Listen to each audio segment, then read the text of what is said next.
Hi, this is Alexia Tsotsis from TechCrunch, and I'm here at the GigaOm Roadmap conference with Airbnb co-founder Brian Chesky. Good to see you. Good to see you too. And you just got off stage talking a little bit about the idea of this whole space, the collaborative consumption sharing space, and how that scales to other verticals and other locations. Can you talk a little bit about what you said on stage? You didn't commit to any sort of particular expansion, but you talked a little bit about where the company could go from where you see it today. So I think that Airbnb is part of this broader economy built on this idea of sharing. And right now, we're focused on international expansion. Little known fact, but the majority of our business is already outside the United States. It's been mostly outside the United States. And we really look to the community for cues on where they want to go next. And a few months ago, the biggest signal we were getting was that the community wanted to stay in Airbnbs. They want to stay in spaces for longer than a week. And so 2 months ago, we launched sublets. And now it's, one of the fastest growing categories on our site. And so we really look to our community. And the best way for us to get a sense of where we should go next is to look to our own community. We have, for instance, 300 boats on our site, and that's an interesting space for us. Not that we'll necessarily go there, but we have lots of really interesting categories, and we'll kind of see as we go. What are some of your more interesting categories along the lines of boats, or I think interesting to you? Interesting to me. I think boats is a super interesting one. I actually lived on a ship for a month, kind of around this area. I lived in the captain's quarters. We have a whole collection of tree houses. We have castles. We have 20 or 15 igloos on the website. I never even knew you could stay in an igloo, and apparently you can, and you can on Airbnb. It's awesome. So I think the really unique novel spaces are super interesting on our site. So those are some of the favorite ones I have. Or the country of Liechtenstein, maybe. Prince Hans Adam II listed, or was listed, this country of Liechtenstein over the summer. It was pretty amazing. So you just got back from Asia D, and I just got back from Beijing. Can you talk a little about how you guys are looking at China? I know that there's a Arizu, which is the Wimdu clone there.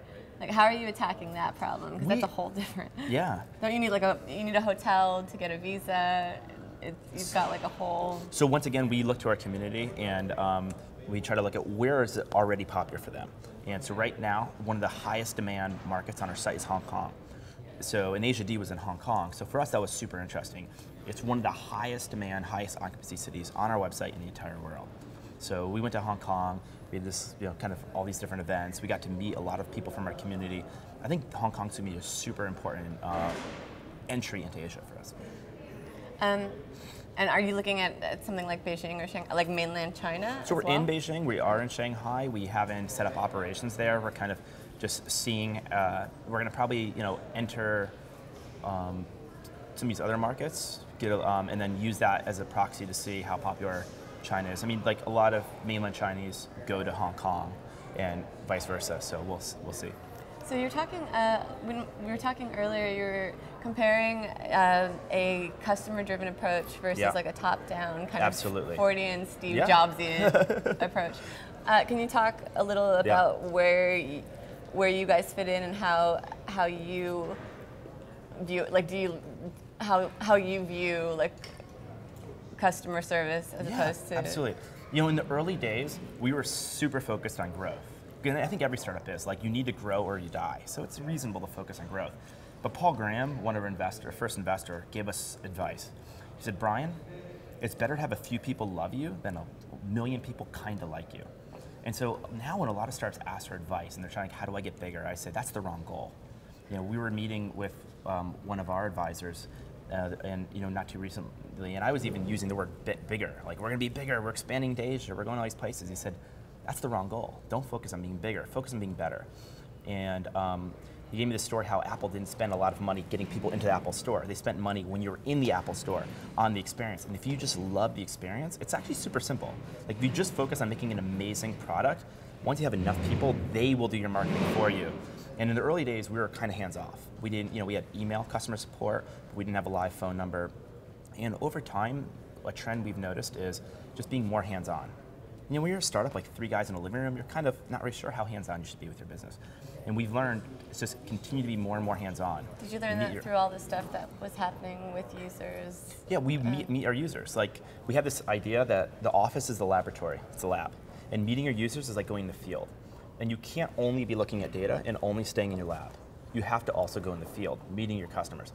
In the early days, I literally Joe and I went door to door, knocking on, meeting our users, offering to take professional photographs of their apartments. We were the professional photographers, maybe amateur photographers back then. And yeah, it was super interesting. And I used to use this joke. I said, when you buy an iPod, Steve Jobs doesn't come over and sleep on your couch, but I did. I lived with our community in the early days, and it was pretty normal for Airbnb because I was going to stay in Airbnbs. But that was amazing because, you know, sometimes it's not about asking users what they want, it's about seeing what they're doing. Because they don't really, they take for granted, the things they do. And you could, maybe identify opportunities. And it's constantly about meeting our users and looking at the entire end-to-end experience. And, every step of the way, there's opportunities for us to become better, not just bigger. There was a whole press fest 2 months ago with user safety and the woman who felt like her apartment had been violated. Has that taught you a lot about? It's taught us a lot. It's once again taught us to be more hands-on. It was definitely a wake-up call. Some things we offered, now we offer 24/7 customer support. We didn't have that back then. We offered a $50,000 guarantee to all of our hosts in more than a half dozen countries in the world. We didn't have that back then. We ended up building over 40 different trust and safety features. A lot of them we were in development, but you have this long product roadmap and you're like, should we focus on getting bigger? Should we focus on being better? And it was like, no, we need to focus on this. On being better. Being better, and better for our community means becoming more trusted and having these variety of features. Are you still sleeping on people's couches? I sleep on beds now. I've gone up. I'm moving up from air beds and couches to now bedrooms. I was in a ship. Are they shocked? Are they like, oh my God, you're Airbnb? I don't usually put on my profile. Okay. But if they read the reviews, they'll probably figure it out. So it's half the time they know, half the time they don't.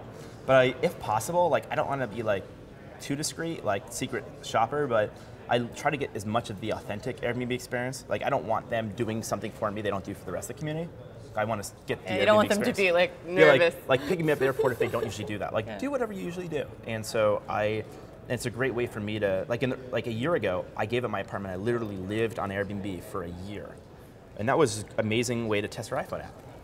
Because I'd be able to check it. I'm Joe, this feature, this is not working for me. So it was just great user feedback. I think people with great products make products for themselves in many ways. And so you have to be your own customer.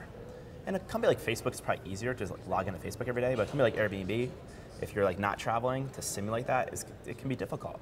And so for us, we've been creative about how to do that. Awesome. Thank you. Thank you, Alexia. Thank you, Brian. Thank you.